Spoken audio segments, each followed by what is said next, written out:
Você que já abraçou 7 pessoas, se você quiser abraçar mais 1, 2, pode abraçar também. É no mínimo 7.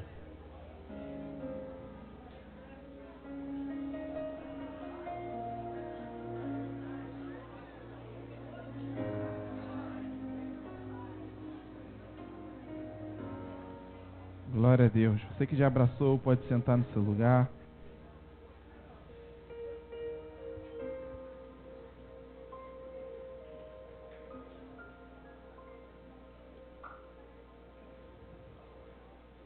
Que bom que você está aqui nessa noite, adorando, celebrando o Senhor junto conosco e participando da noite a qual o Senhor mandou que a gente chamasse de Festa de Pentecostes. E nós queremos que tenha um propósito para esse batismo, para esse nome. E nós queremos que está se cumprindo e vai se cumprir sobre as nossas vidas.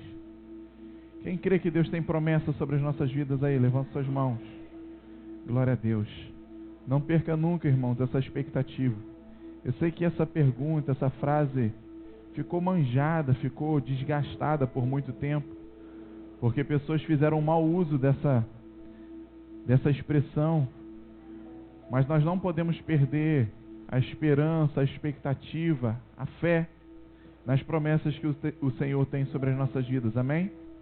Existem promessas sobre as nossas vidas, existem promessas sobre a sua vida, existe promessa sobre a sua família, existe promessa sobre a sua saúde, existe promessas sobre a cidade de Macaé, sobre o estado do Rio, sobre o Brasil, sobre a nossa geração. E nós precisamos crer que essas promessas vão se cumprir. E como nós oramos agora há pouco aqui, não importa o quanto difícil estejam as coisas, não importa o quanto conturbado estejam as coisas, o Espírito Santo está pairando. A Bíblia diz isso lá, logo no início de Gênesis capítulo 1, que Deus, enquanto estava vendo a terra deformada, a terra vazia, com abismos e com trevas, mesmo assim, o Espírito de Deus pairava sobre a terra.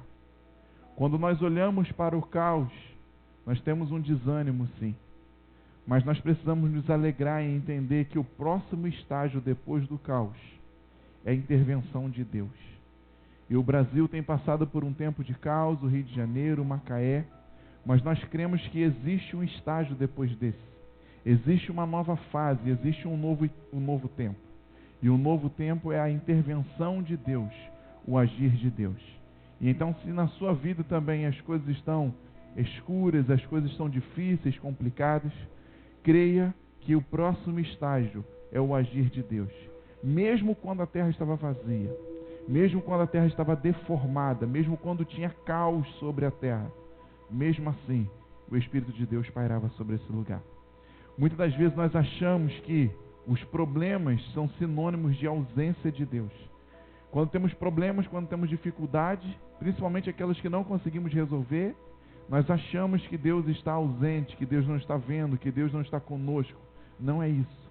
Entenda, a terra estava na sua pior situação, na pior situação da sua história. Mas mesmo assim, o Espírito de Deus pairava sobre a terra. Não importa como esteja a sua vida, não importa como esteja a sua situação hoje, o Espírito Santo de Deus está pairando sobre você, está vivendo sobre você, está caminhando sobre você. E no dia, na hora, no momento certo, esse Espírito vai fazer uma obra maravilhosa na sua vida, em nome de Jesus. Você crê nisso? Se crê, pode ser mais forte. Fala um amém mais forte. Glória a Deus. Nós celebramos por todo o mês de abril a festa da Páscoa. Passamos o mês inteirinho em festa, celebrando a Páscoa. E nesse mês de abril nós estudamos o quê? Nós falamos sobre o Messias. Foi o tema que o Senhor nos deu para a gente trabalhar, aprender esse ano. E aprendemos muitas coisas no mês de abril, no mês da Páscoa, sobre o Messias. Mas a Páscoa não acabou. A nossa Páscoa não acabou. Você pode dizer isso? A minha Páscoa não acabou. A minha Páscoa começou em abril.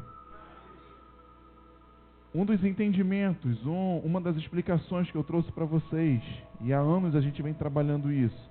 A Páscoa marcou o momento a qual o povo sai do Egito, é liberto pelo Senhor da escravidão do Egito e começa a caminhar para a terra que Deus havia os prometido.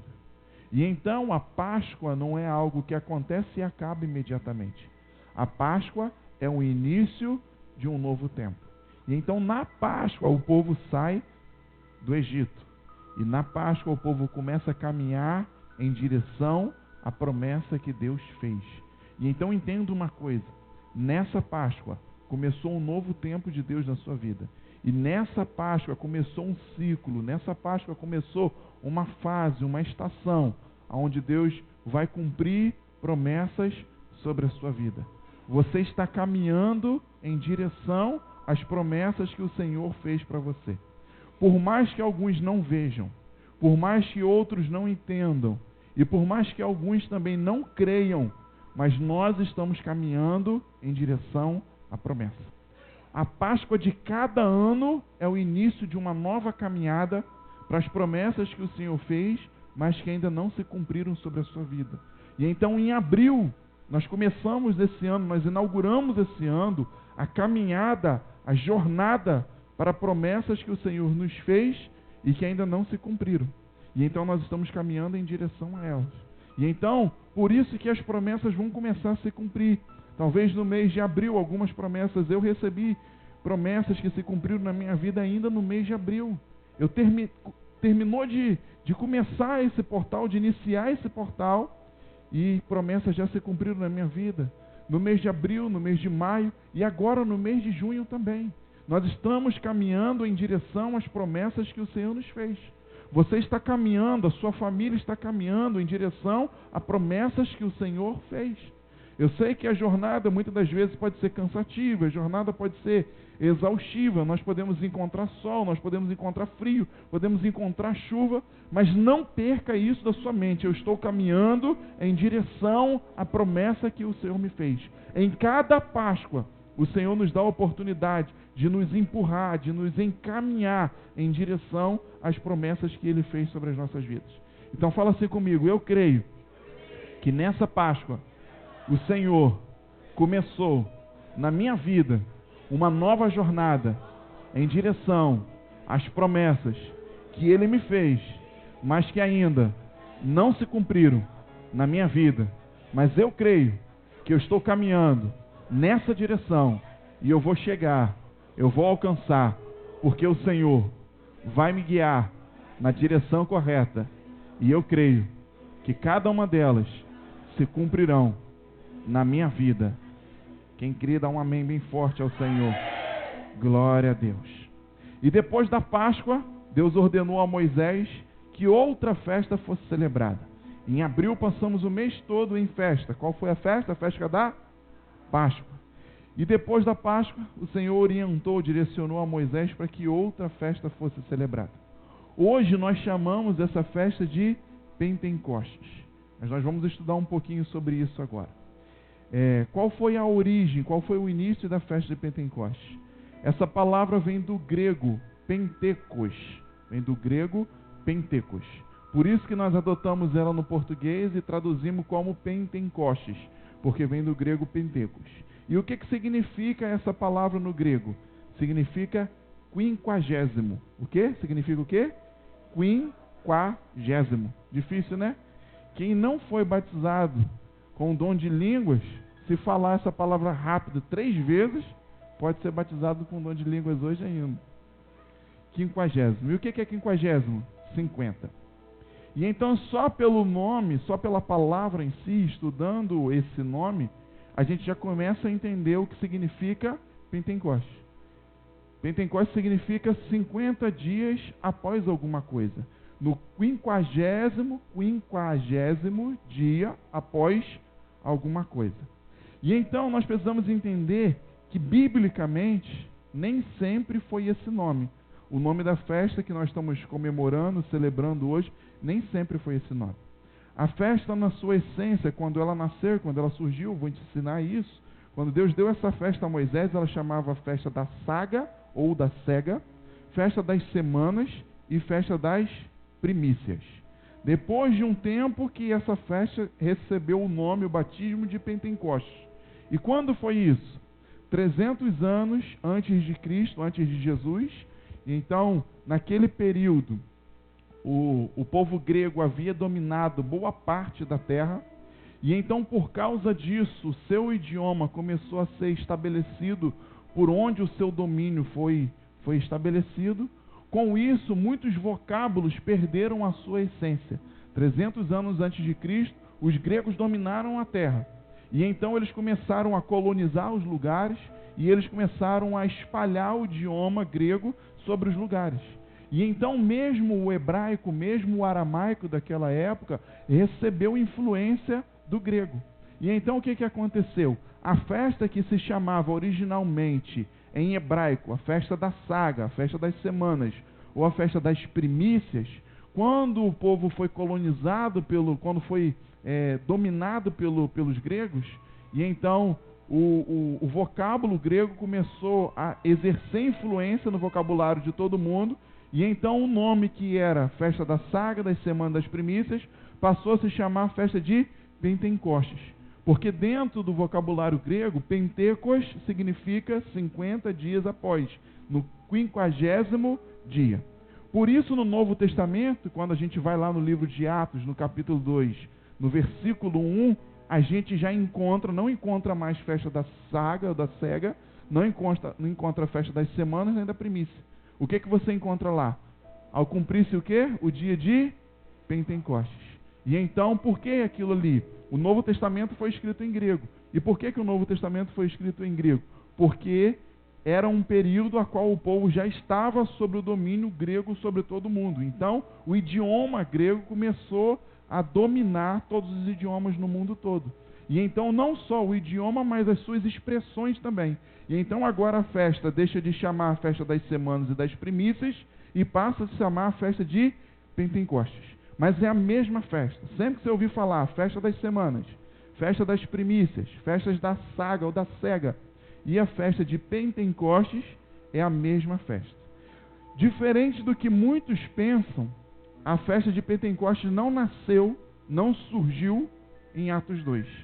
Por muito tempo, antes de estudar, eu achava que Pentecostes nasceu em Atos 2. Ali começou o Pentecostes. Ali começou não só a festa, mas o movimento de Pentecostes. Na verdade, não. Quando nós lemos em Atos 2, diz que ao cumprir-se o dia, ou seja, ao chegar o dia da comemoração, ao chegar o dia dessa data, dessa celebração, aconteceu alguma coisa. E então Pentecostes já era celebrado há muito tempo, há muitos anos, e foi uma orientação que Deus deu ao seu povo. Eu quero mostrar para você. Abra sua Bíblia no livro de Êxodo, por favor. Êxodo capítulo 23.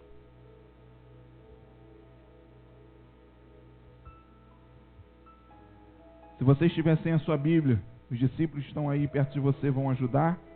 Nossos discípulos olhem aí para a direita e para a esquerda. Êxodo 23. Ou se você trouxe a sua Bíblia, vamos te ajudar a encontrar também o livro de Êxodo, capítulo 23, versículo 14.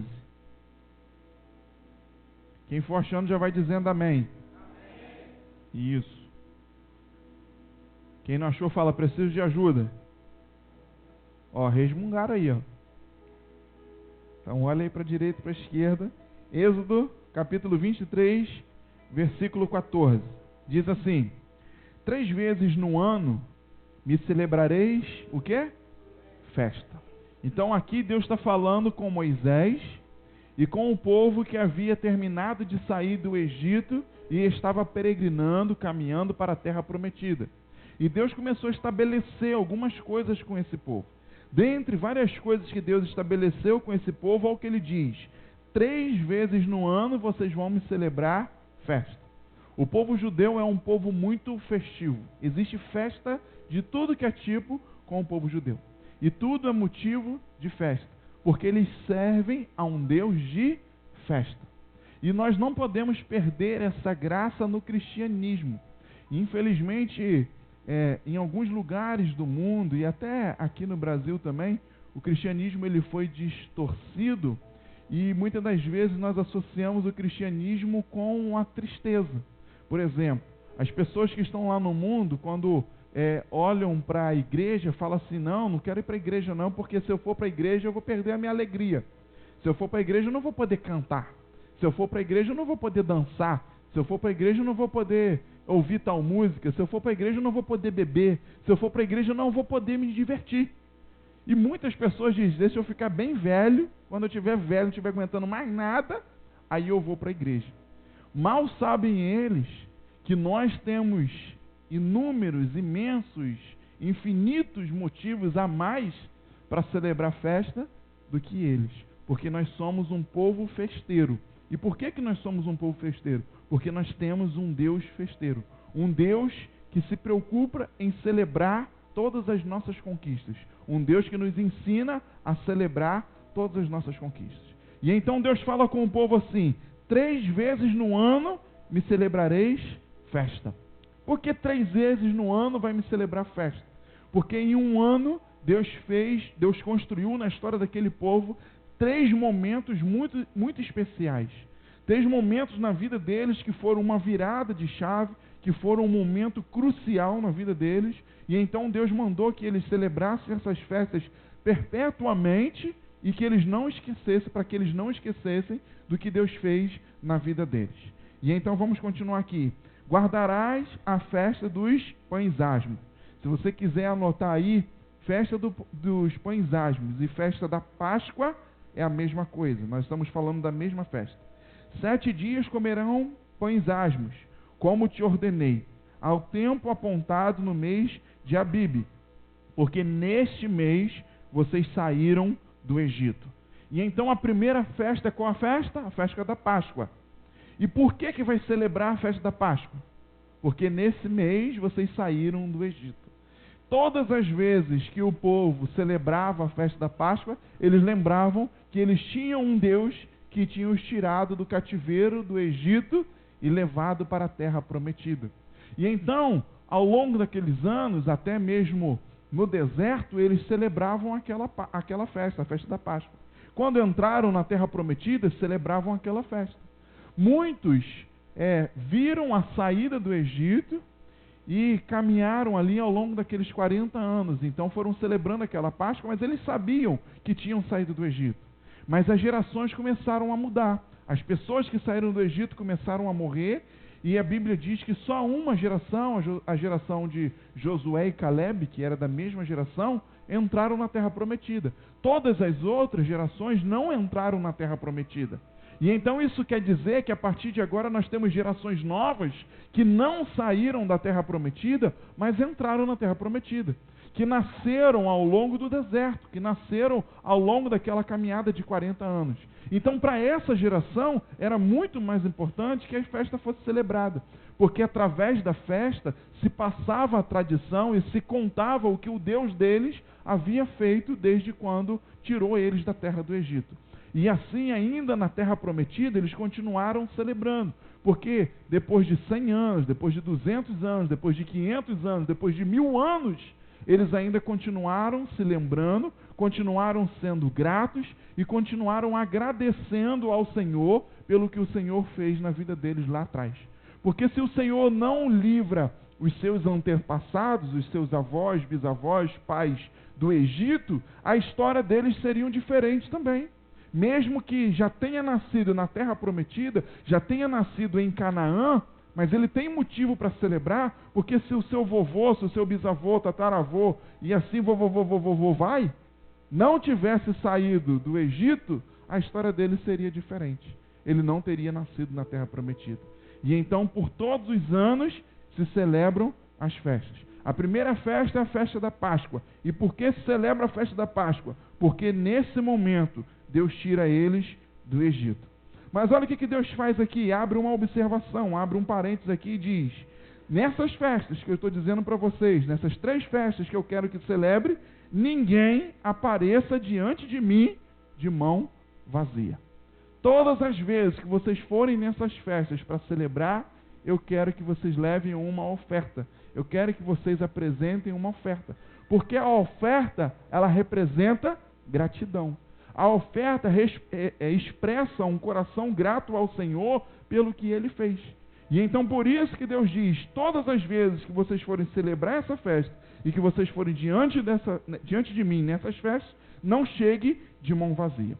E continua assim no versículo 16: guardarás a festa da cega, ou em outras traduções, a festa da saga, ou em outras traduções, as festas das semanas, ou em outras, as festas das primícias. Guardarás a festa da saga, dos primeiros frutos do teu rebanho, que houveres semeado no campo. E também a festa da colheita. Agora aqui já é outra festa. A primeira festa é do Pães Asmos, que é a festa de Pentecostes. A segunda festa, que é a festa, que aqui chama a festa da cega ou da saga, ou também da primícia, ou também das semanas, que é a festa de Pentecostes, a festa que nós estamos hoje. E a terceira festa, que está aqui no versículo 16, no meio do versículo 16, festa da colheita. Na saída do ano, quando vocês colherem do campo o fruto do seu trabalho. 3 vezes no ano, todo homem aparecerá diante do Senhor Deus para celebrar. Olha uma imagem que eu vou colocar aqui para vocês, que eu preparei para vocês entenderem melhor esse quesito. Espera aí que a produção está aumentando. Isso. Festa da Páscoa é a primeira festa que o Senhor nos instruiu para celebrar, conhecida na Bíblia também como festa dos Pães Asmos. O que essa festa marca? Está miudinho, né? Mas para quem já foi curado do Senhor, pelo Senhor, tem visão de águia, vai enxergar saída do Egito. Então, festa da Páscoa, que nós chamamos hoje de festa da Páscoa, que o Senhor também abençoou chamar com o passar do tempo de Páscoa, mas no seu início foi festa dos Pães Asmos. E o que essa festa celebra? A saída do Egito. A próxima festa, o nome original, festa das primícias, festa da saga, festa das semanas. O que essa festa celebra? O início do ano agrícola. Quando o povo começava a colher, era exatamente o momento da festa das primícias, da saga ou da cega ou das semanas. Como nós chamamos essa festa hoje? Festa de Pentecostes. E a terceira festa, que a gente vai celebrar ela esse ano também, é a festa de Tabernáculos.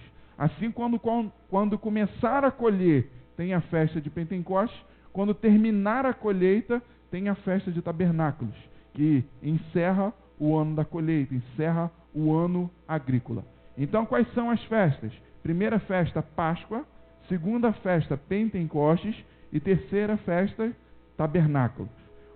Qual festa nós estamos comemorando hoje? A festa de Pentecostes. Deixa eu te mostrar agora um detalhe aqui sobre a festa de Pentecostes. Você está no livro de Êxodo, capítulo 23. Pula comigo aqui dois livros. Um só. Vamos no livro de Levíticos, capítulo 23 também. Você estava em Êxodo 23. Vamos um livro adiante. Levíticos 23.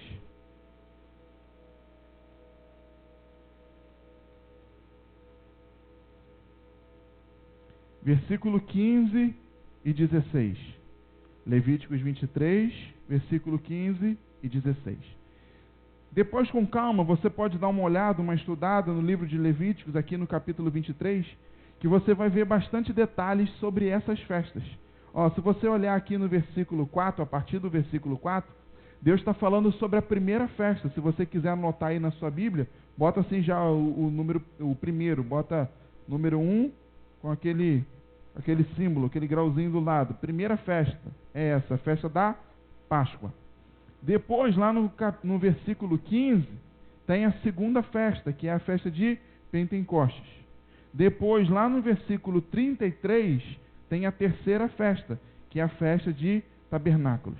Aqui em Levíticos, Deus vai explicar com detalhes ao povo sobre essas festas. Mas eu quero chamar a sua atenção aqui para um detalhe só, na festa de Pentecostes, aqui no versículo 15, dentro do capítulo 23. Contareis para vós outros, desde o dia imediato, no sábado, desde o dia em que trouxerdes o molho da oferta movida, 7 semanas inteiras serão, até o dia imediato ao 7º sábado. Contareis 50 dias. Então, trareis nova oferta de manjares ao Senhor. E então o que nós estamos vendo aqui é o seguinte: o Senhor instruindo quando é o tempo, quando é o momento dessa festa. O povo sai do Egito, e na saída do Egito uma festa foi estabelecida, a festa da Páscoa. Agora Deus manda eles contarem 7 semanas inteiras completas, desde a festa da Páscoa, 7 semanas inteiras. E então, uma semana tem 7 dias. 7 semanas vão ter quantos dias? Cadê o povo da matemática, gente? Isso, 49. E então, uma semana, 7 dias. Deus manda contar 7 semanas. Quantos dias vai dar no total? 49 dias. Aí Deus fala, no próximo dia, no dia imediato, que é no último dia, do último sábado, esse dia vai ser o dia 50º. Vai ser o dia número 50. E nesse dia, vocês vão me celebrar uma nova festa. Nesse dia, inclusive, vai ser o início do tempo da colheita de vocês. E nessa festa, o povo acha que a festa é só por causa da colheita, mas não é. A festa tinha um propósito. E nessa festa, o povo ia aproveitar que estava no início da colheita e ia trazer a primícia das suas colheitas ao Senhor. Eles começaram a colher, e daquilo que eles começaram a colher, iam trazer uma oferta ao Senhor. Mas o que aconteceu nesse dia para que Deus mandasse que nesse dia, no dia 50, depois da saída do Egito, se comemorasse, se celebrasse essa festa que nós chamamos hoje da festa de Pentecostes? Nós não vamos ler, mas é importante você anotar. No capítulo 19 e 20 do livro de Êxodo, Êxodo 19 e 20, nós vemos ali o desenrolar exatamente dessa história que nós estamos trabalhando agora. 50 dias após o povo sair do Egito, cai exatamente no livro de Êxodo, capítulo 19 e 20. E quando a gente vai ler o capítulo 19 e 20 de Êxodo, nós entendemos o que aconteceu nesse momento. Só para refrescar a sua memória, foi aquele momento em que Moisés chega com o povo no pé do monte Sinai, e Deus faz um convite para Moisés e para o povo, para que eles subissem o monte Sinai e tivesse lá no Sinai uma experiência com Deus, uma experiência com o Senhor. Mas quando Deus preparou o encontro com eles, quando Deus preparou o altar, Deus queria promover ali no Sinai um grande culto a Ele, um grande culto ao Senhor. E aquelas pessoas foram convidadas para esse culto. Mas quando as pessoas chegaram no pé do monte, diz a história que elas começaram a olhar lá para cima, viram o monte pegando fogo, viram um raio, viram um trovão, relâmpago, viram um terremoto, viram fumaça, viram um monte de coisas assustadoras sobre o monte Sinai. E então a história diz que aquelas pessoas tiveram medo e não subiram o monte Sinai como o Senhor havia lhes convidado. E então a história diz que teve um homem que não teve medo de subir no Sinai, porque ele já tinha vivido uma experiência similar com o Senhor. E uns anos atrás ele já estava lá pastoreando as ovelhas do seu sogro, e o Senhor chamou ele no monte e fez uma árvorezinha pegar fogo, e aquela árvore pegando fogo chamou a atenção, e ele foi olhar aquela árvore, e quando ele olhava lá aquela árvore, ele viu que tinha um anjo no meio da árvore, que era o que incendiava a árvore, mas a árvore não era consumida, pegava fogo, mas aquela árvore não era consumida. E então essa experiência com o fogo foi o início, foi a motivação, foi a experiência que Deus deu a Moisés, para quando ele chegasse novamente diante do Sinai, ele não temer aquela experiência maior que ele viveria. Mas o povo que tinha saído do Egito estava acostumado a lidar com deuses de madeira, estava acostumado a lidar com estátuas, com imagens, esses eram os deuses. Estava acostumado a lidar com o rio Nilo, estava acostumado a lidar com as rãs como Deus. Isso era o Deus do povo no Egito. E então quando o povo chega diante do Sinai e vê um Deus que se expressa através de fogo, através de relâmpagos, trovões, de terremoto, de fumaça, esse povo fica com medo e fala: Moisés, nós não vamos subir ao monte, vai só você. Mas Moisés falou, mas Deus quer falar com vocês. Aí ele falou assim, tudo bem, vai você lá, Deus fala com você, e depois você desce, vem aqui e fala com a gente. E o povo não quis subir. Na verdade, o povo tentou matar Moisés, né? Porque se você não quer ir no negócio, que você acha que é perigoso, que é arriscado, mas você manda alguém no seu lugar, foi o que semana passada nós conversamos sobre Davi, né? Foi o que Davi tentou fazer. Moisés, então, quase foi assassinado pelo povo. Mas por causa da experiência menor que ele viveu lá na sarça, ele não teve medo. E agora ele sobe o Sinai. E lá no Sinai ele tem a experiência com Deus. A Bíblia diz que Deus desceu sobre o monte Sinai, sobre o cume do monte Sinai. E então a presença de Deus ali naquele lugar começou a trazer experiências extraordinárias sobre a vida de Moisés. E uma das experiências é que Deus pega placas de pedra e escreve naquelas placas, e a tradição judaica diz que Moisés, contando a experiência que ele viveu lá, diz que desceu rajadas de fogo do céu, e aquelas rajadas de fogo escreveram naquelas placas. E então quando Moisés desce daqueles 40 dias ali de experiência no Sinai, ele desce com o que nós chamamos das tábuas da lei, com as pedras da lei. Recebeu o nome de tábuas da lei, mas foi em pedras. E então Moisés desce com as pedras e escritos 10 mandamentos lá na pedra. E então Moisés conta a experiência que ele teve lá. A presença de Deus desceu sobre aquele monte, o fogo desceu do céu e escreveu a lei naquelas pedras. E então a partir daí foi isso que eles começaram a guardar no seu coração, no seu memorial. Que 50 dias depois que eles saíram do Egito, Deus convidou a eles a viver uma experiência e desceu um fogo do céu e gravou nas pedras a lei que Deus queria que aquele povo seguisse ao passar dos anos. E então, por todos os anos, o povo começou lá no deserto a comemorar, a celebrar a Páscoa e o Pentecoste. A Páscoa e a festa das primícias. A Páscoa e a festa das semanas, porque são 7 semanas depois da saída do Egito. E então, nesse tempo, o povo continuou com o seu coração ligado, centrado naquilo que Deus fez. E então esse foi o primeiro Pentecoste da história.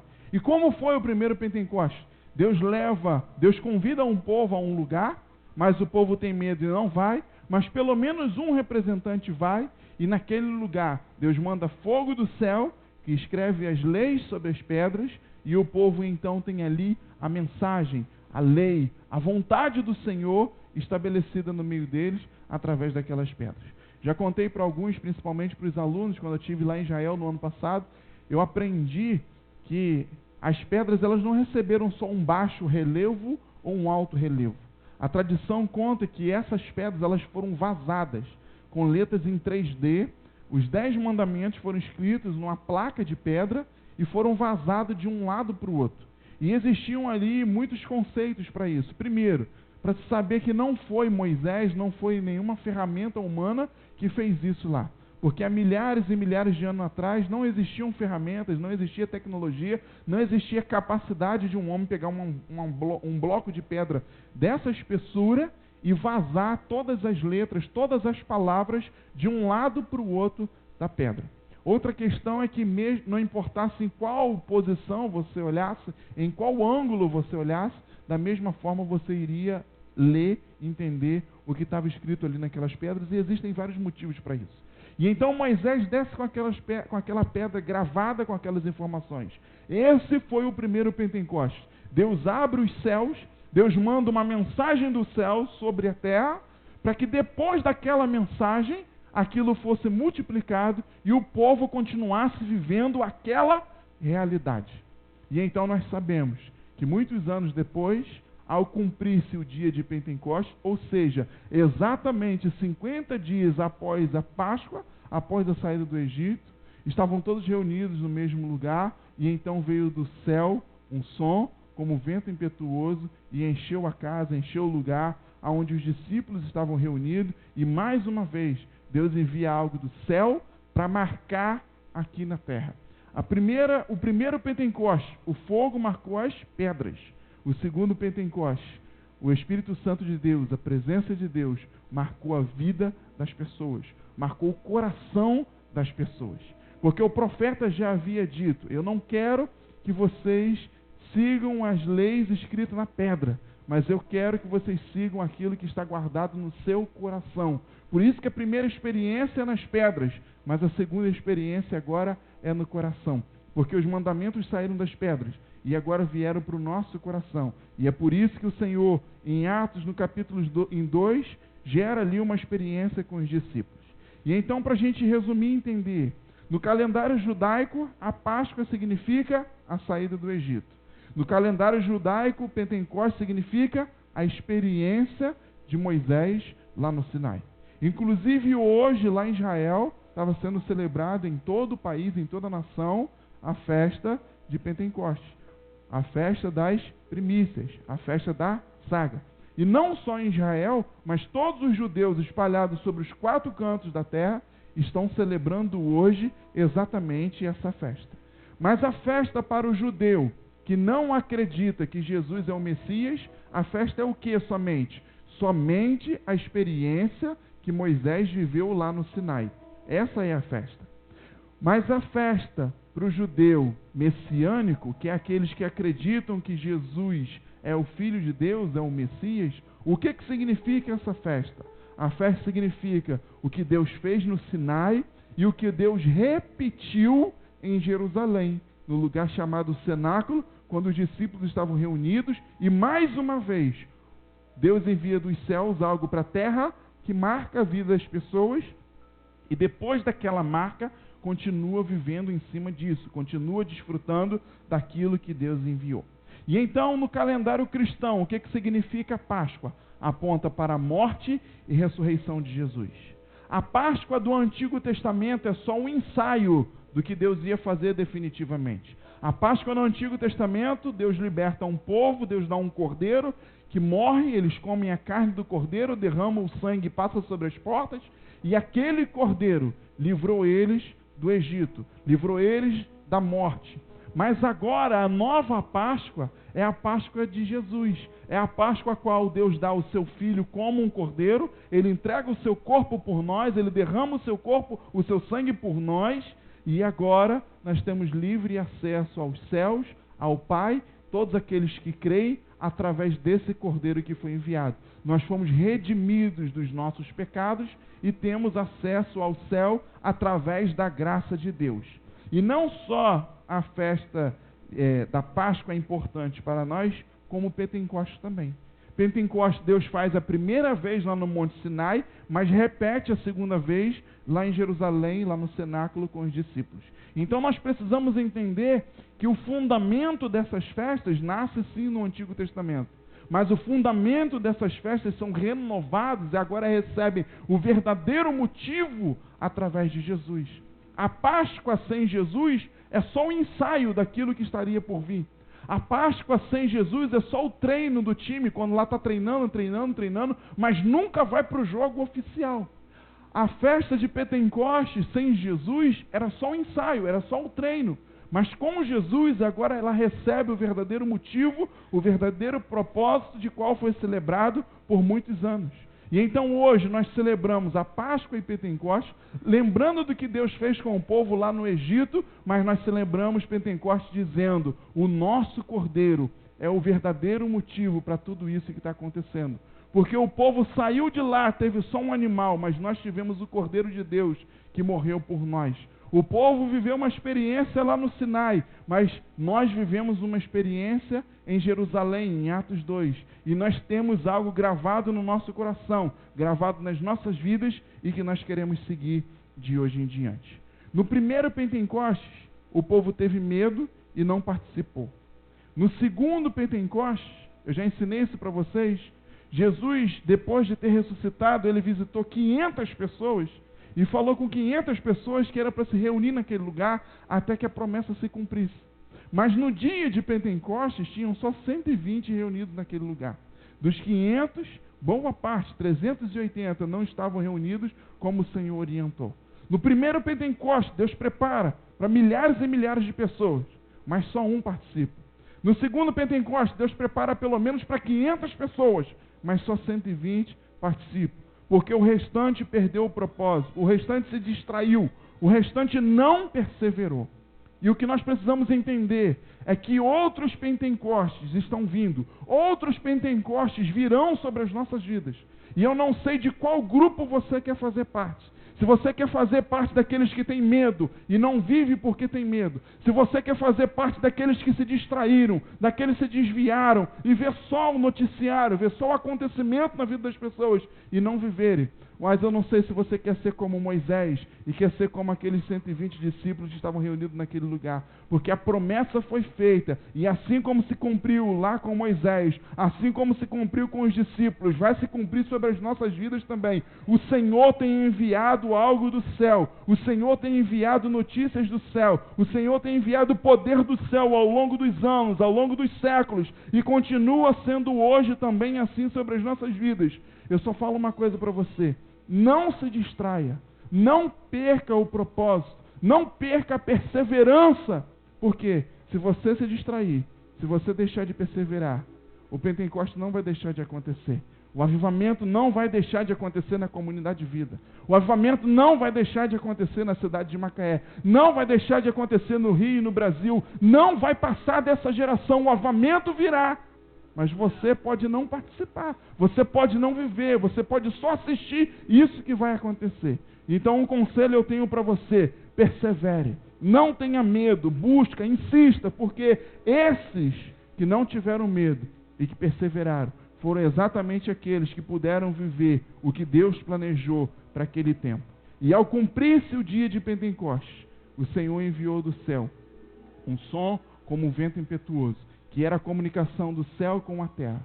Em cada Pentecostes, uma janela dos céus se abre, um portal do céu se abre, e Deus pode enviar algo do céu sobre as nossas vidas, para marcar a nossa vida, para marcar a nossa história, para nos servir de direção, de combustível, para a gente continuar caminhando na nossa vida, na nossa história. Eu quero falar com vocês um pouquinho sobre Pedro hoje nessa festa de Pentecostes. Pedro, não sei se você sabe disso, o nome original dele é Simeão. Em hebraico, que é o original do seu nome, é Simeão. Então, todas as vezes que você vê na sua Bíblia, no Novo Testamento escrito Simeão, estamos falando de quem? De Pedro. Já a sua tradução para o grego é Simão, Simeão em hebraico e Simão em grego. E então, Simeão e Simão é a mesma pessoa. Talvez você vai ler nos 4 evangelhos, Mateus, Marcos, Lucas e João, você vai ver escrito Simeão, e em outro lugar você vai ver escrito Simão. E você pode achar que são duas pessoas, não é a mesma pessoa com nomes de tradução em idiomas diferentes. Mas Jesus, quando esteve com Pedro pela primeira vez, Jesus não chamou ele nem de Simeão e nem de Simão. Jesus chamou ele de Cefas, que vem do aramaico Kefa, que quer dizer pedra.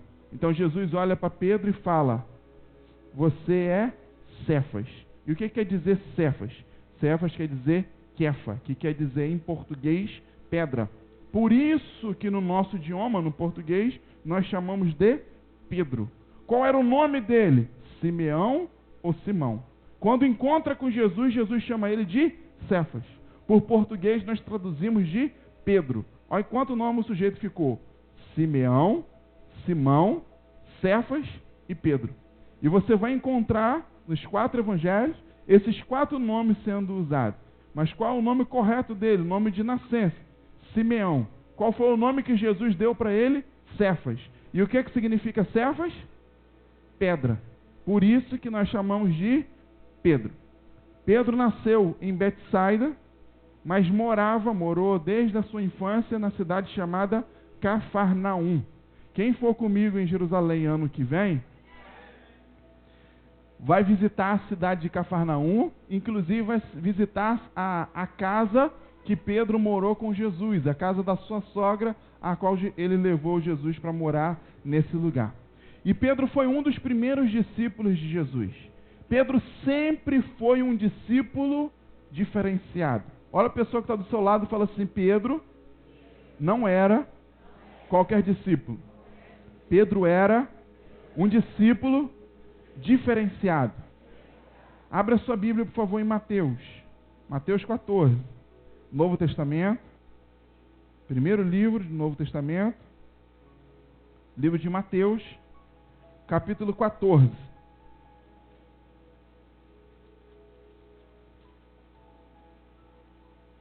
Quem achou Mateus 14 diz amém. Agora vai no versículo 22.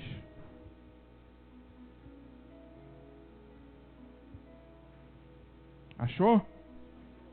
Mateus 14, 22 diz assim: logo a seguir, compeliu, empurrou, obrigou Jesus aos seus discípulos a embarcarem e passarem adiante dele para o outro lado, para a outra margem, enquanto ele despedia as multidões. E despedidas as multidões, subiu ao monte a fim de orar sozinho. E caindo a tarde, lá estava ele só. Entretanto, o barco já estava longe, a muitos estádios da terra, açoitado pelas ondas, porque o vento era contrário. Na quarta vigília da noite, ou seja, entre 3 e 6 da manhã, a vigília da noite é dividida de 3 em 3 horas. A primeira vigília começa às 18 horas. Então a primeira vigília vai de 18 horas até 9 horas, até 21 horas. A segunda vigília vai de 9 horas da noite, 21, até meia-noite. A terceira vigília de meia-noite às 3 da manhã. E a quarta vigília de 3 às 6 da manhã. E então na quarta vigília, entre 3 e 6 da manhã, foi Jesus ter com eles. Agora vocês imaginam, eles saíram de onde Jesus havia mandado eles irem, ainda não tinha nem chegado às 6 horas da tarde. Talvez seriam umas 4 horas da tarde, mais ou menos. E Jesus agora vai encontrar com eles por volta de 3 horas da manhã. E eles estão num lugar escuro, um vento muito forte, um lago que se tornou um mar por causa do vento, um lago onde o vento passa com muita força e ele tem ondas do tamanho de ondas do mar, ou pode ficar até maiores do que ondas do mar. E então Jesus deixa os discípulos passarem por essa situação, 3 horas da manhã, num barco cheio de discípulos, com medo, 12 pessoas dentro daquele barco, e então, de repente, eles começam a ter a impressão que aquele barco vai afundar, e Jesus não vem, não aparece. Tinha dito para eles que despedir as multidões e encontrar com eles, e Jesus, de repente, não aparece. Mas então, quando eles estavam ali, naquele momento, Jesus foi ter com eles, andando sobre o mar. Versículo 26. E os discípulos, ao verem andando sobre as águas, ficaram aterrorizados e exclamaram: é um fantasma! E tomados de medo, gritaram. Mas Jesus, preste atenção agora nessa parte. Mas Jesus imediatamente disse: tende bom ânimo, sou eu, não temais. Respondendo-lhe Pedro, respondendo quem? Isso, Pedro, Cefas, Simão, Simeão, é esse cara aí. Respondendo Pedro, disse: se és tu, Senhor, manda-me ir ter contigo sobre as águas. E ele disse: vem. E Pedro, descendo do barco, imediatamente andou sobre as águas e foi ter com Jesus. Reparando, porém, na força do vento, teve medo. E começando a afundar, a submergir, gritou: salva-me, Senhor! E prontamente Jesus, estendendo a mão, tomou-lhe e disse: homem de pequena fé, por que duvidaste? Subindo ambos para o barco, cessou o vento. E os que estavam no barco o adoraram, dizendo: verdadeiramente és filho de Deus. Então, estando já no outro lado, chegaram à terra de Genezaré. Só até aqui. Esse é o trecho que nós aprendemos sobre aquela questão que Jesus anda sobre as águas e Pedro também anda sobre as águas. Mas se você for fazer um relatório sobre todas as vezes que você já ouviu alguém pregando, ministrando, ensinando sobre isso aqui, geralmente o foco é quando Pedro afundou. Sempre se fala sobre isso. Pedro teve medo e afundou. Pedro afundou. Pedro tem pouca fé. E sempre se ministra em cima disso. Por que que você não tem fé como Pedro? Desceu do barco, mas afundou. Sempre se fala sobre isso. E eu já ouvi muitas ministrações que pessoas falam mal de Pedro. Falam mal dizendo que Pedro não teve fé, que Pedro foi um incrédulo, que Pedro foi isso, que foi aquilo e que afundou. De certa forma, pode ter até razão essa visão, esse entendimento. Mas eu prefiro olhar para Pedro, para Simão, Simeão, com uma outra ótica, que inclusive era a ótica que o seu mestre Jesus o olhava. Quantas pessoas que estavam dentro daquele barco que nós estamos falando nessa história aqui? Fala comigo. Quanto tinha? 12 pessoas dentro desse barco. Eram os 12 discípulos de Jesus. E diz a história que